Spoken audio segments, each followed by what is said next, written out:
Hola a todos, estamos en el segundo video del módulo Pedagogía con perspectiva de género en el tango danza.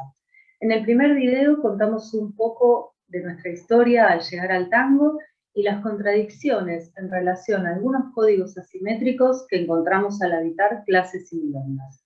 Observamos que la necesidad de preservarnos y continuar en el tango nos empujó a pensar otros modos de relacionarnos y de bailar más equitativos.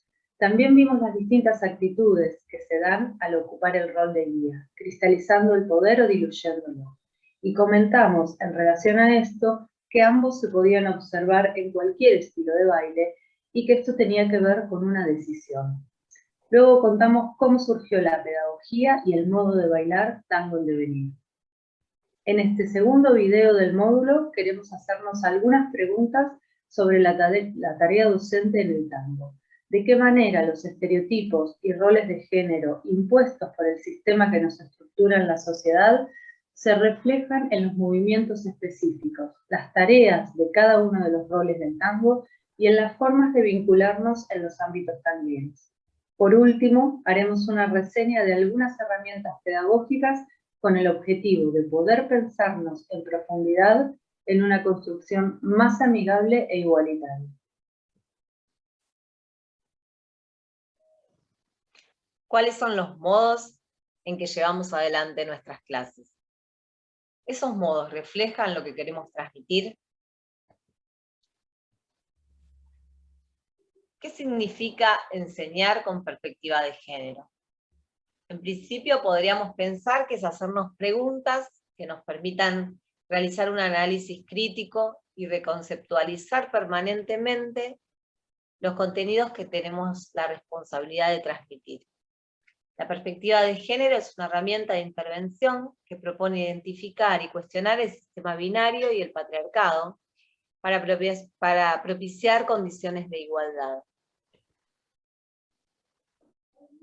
Llevarla a la práctica y traducirla en acciones concretas previene la réplica de los sistemas de desigualdades, violencias y microviolencias. La aplicación de este enfoque ofrece la posibilidad de identificar, comprender y cuestionar la discriminación y exclusión de mujeres y diversidades. Entender cómo se produce esta discriminación, que comprendemos como un sistema estructural, nos abre paso para construir las vías que transformen esa realidad, creando las condiciones de cambio que permitan avanzar en la igualdad de género y la prevención de violencias. Este fragmento que vamos a desarrollar ahora es una apoyatura que necesitamos para visualizar y para poder adentrarnos en nuestra temática, que es la perspectiva de género en el tango danza. Esta información la fuimos recopilando de varias fuentes que al final de los videos, si tienen ganas, si la quieren buscar, la pueden encontrar en la bibliografía. Bueno, esta imagen nos permite ver muy claramente la diversidad de géneros. Al hablar de sexo biológico, géneros y roles, en general pensamos en un hombre y una mujer, es decir, en una sociedad binaria, pero el ser humano es mucho más que características biológicas o estereotipos femeninos y masculinos. Hay presente 4 elementos que son distintos y que son independientes, y que además se pueden dar en todas sus combinaciones.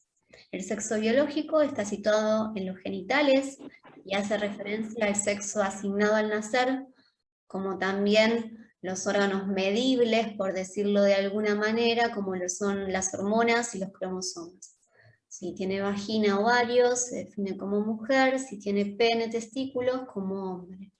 O si está presente la combinación de ambos, se denomina intersex.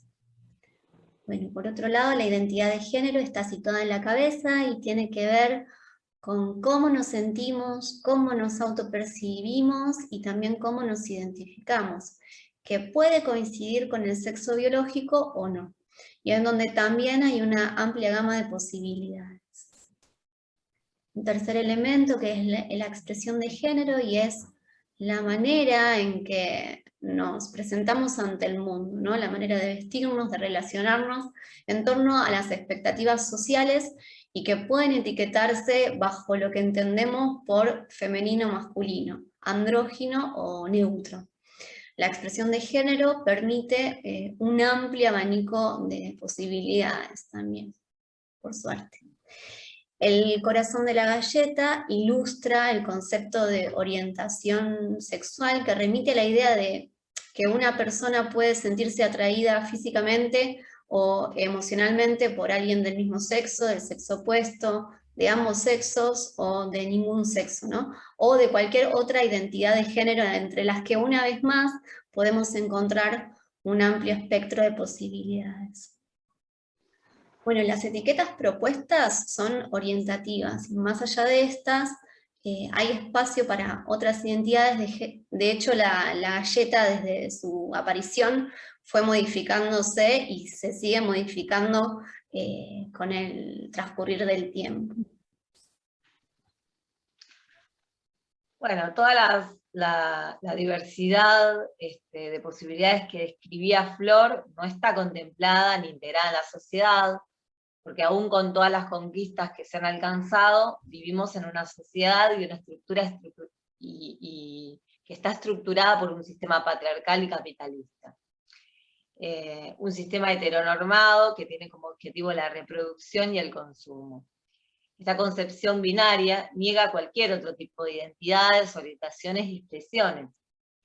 En consecuencia, esta mirada hombre-mujer, que asigna ciertas tareas y roles de género con valoración diferenciada, perpetúa las relaciones asimétricas de poder. Esta construcción crea estereotipos y sexismos que luego se replican en todas las instancias sociales y de la vida, y que son la base sobre las que se sustentan las desigualdades y violencias. Acá podemos ver cómo hay determinadas conductas, desde las más visibles y explícitas, el femicidio, la violencia física, el abuso sexual, hasta las más sutiles e imperceptibles, el humor sexista, los comportamientos controladores, las manifestaciones de machismo cotidiano, como las que se ven en las publicidades. Es importante encontrar los vínculos entre estas formas explícitas y estas formas sutiles de la violencia. Son estas últimas las que contribuyen a reforzar la cultura de discriminación hacia las mujeres y diversidades, que permite luego que las formas de violencia más evidentes ocurran. Los estereotipos, los sexismos y los micromachismos figuran en la base del bloque y a pesar de no visualizarse fácilmente, existen y sustentan las estructuras de violencias mayores. Bueno, como contaba Mara anteriormente en la placa de los roles de género en la sociedad, podemos ver cómo también estos estereotipos se reflejan en el tango heteronormado cuando las funciones son asociadas a un sexo biológico desde una perspectiva binaria, ¿no? Con tareas diferenciadas y asociadas a cada rol, en el que los saberes que se le atribuyen al guía son sobrevalorados en relación a la persona guiada. Esto se ve reflejado, por ejemplo, en muchas clases grupales donde la tarea del rol de guía se desarrolla más profundamente y con mayor importancia en el tiempo de clase, restando tiempo de explicación al rol de guiade que mayoritariamente es ocupado por las mujeres, quienes por lo general toman una clase específica para su desarrollo. En nuestro recorrido docente intentamos desdibujar los estereotipos y los aspectos de las estructuras sociales que influyen en los modos de realizar las distintas tareas. En relación a esto nos gustaría compartir un fragmento de nuestro libro Tango en Devenir, que dice: acercar las herramientas necesarias que sensibilizan cuerpo y mente para mantenernos atentos, conscientes, disponibles, permeables al abrazo perceptivo y a la interpretación lúdica. Entender el baile como juego, intercambio y diálogo expresivo, donde puede o no estar la seducción como carácter de la danza. ¿De qué manera amplificar los relatos en el lenguaje del tango? cómo traspasar el corcel del estereotipo y hacer lugar a las expresiones en sus múltiples formas. Cómo construir desde una creación colectiva y horizontal una danza y una clase que no planteen relaciones de poder. Nosotras llegamos a una estructura que nos funcionó en las prácticas docentes. Si bien siempre hay una planificación, al haber trabajado tanto tiempo juntas, llegamos como a una manera de dirigirnos hacia los practicantes y a un estilo de clase en definitiva. Esa forma la tenemos incorporada como grupalidad. Cada una luego la atraviesa con su propia personalidad, pero manejamos las mismas herramientas pedagógicas sobre las cuales podemos tener la libertad de improvisar en una clase. En relación a esto que cuenta Mara, nos preguntamos qué aspectos tenemos en cuenta cuando planificamos una clase de tango. Vamos a enumerar entonces algunos de estos aspectos que son constitutivos de la pedagogía de Aires del Sur Tango, y que son el entorno, la experimentación, el juego, la ética didáctica, los procesos de aprendizaje, el emergente, la empatía, la reflexión y el deseo.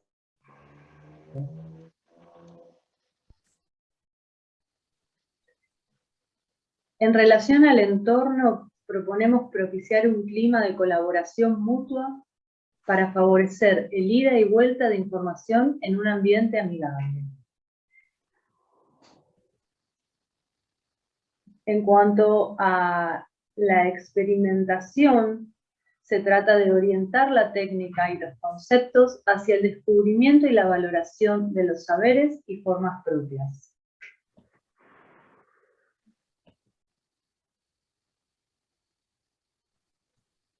En el juego intentamos desarrollar el sentido lúdico porque este posibilita un estado de percepción y disfrute que genera una apertura hacia la exploración y permite la presencia en el aquí y ahora.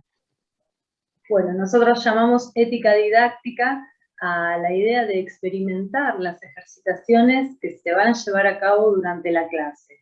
Esto tiene la finalidad de sensibilizarnos y conocer en profundidad el abanico de posibilidades de expresión que cada ejercicio nos ofrece, permitiéndonos comprobar y tener mayor empatía con las sensaciones que puedan surgir cuando se realizan las consignas. En relación a los procesos de aprendizaje, nos parece importante acompañar cada recorrido de manera respetuosa y afectiva, generando confianza en sí mismos y en la grupalidad. Evitar siempre promover el exitismo y las comparaciones. Valorar además los logros de cada persona, pero sin jerarquizar. En cuanto al emergente, se trata de tener presente la importancia de poder cambiar el rumbo de una clase, desarrollando la capacidad como docentes de dejarnos permear por el entorno, con la posibilidad de modificar una planificación en el transcurso de un encuentro sin perder el sur. Empatía. Alojar los miedos, inseguridades y ansiedades con las que una persona puede llegar a su primera clase de tango y las que puedan ir apareciendo durante todo el proceso de aprendizaje. Reflexión. Se trata de analizar y llevar registro escrito sobre la planificación de las clases para poder hacer posteriormente los ajustes necesarios en los siguientes encuentros.